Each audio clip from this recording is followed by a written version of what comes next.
पापा के जंगिया पर बैठेली कौन बेटी, देखी के कौन दुल्हा लोभस, देखी के कौन दुल्हा लोभस।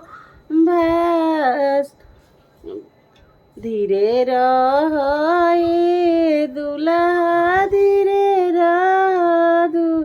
धीरे रहिए प्रभु जी री गंभीरे रही। अबे नहीं सुभाव तोहार, अबे नहीं सुभाव तोहार।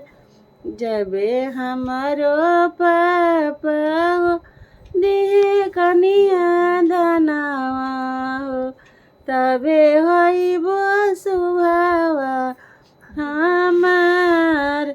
जबे हमारो भैया लौआ में रही हो, तबे होइबो सुभाव तोहार। पापा के जंगिया पर बैठेली सुंदर बेटी, देखी के कौन दुल्हा लोभस। लेहू नाई सुभावा हथवा के घड़िया, चल चनी हमारा जिस देश। धीरे रहिए प्रभु जी और गंभीरे रही। अबे नहीं सुभाव तोहार। जही दिनवा पापा हमार करिए कन्या दनवा हो, तबे होइबो सुभाव तोहार।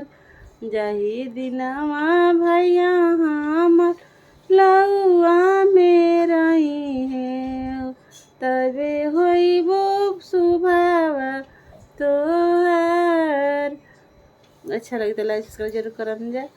कन्यादान का गीत हमार बाबू गौले बन हमारे छंगे छंगे लाइव को दी जा हमारे बाबू पर।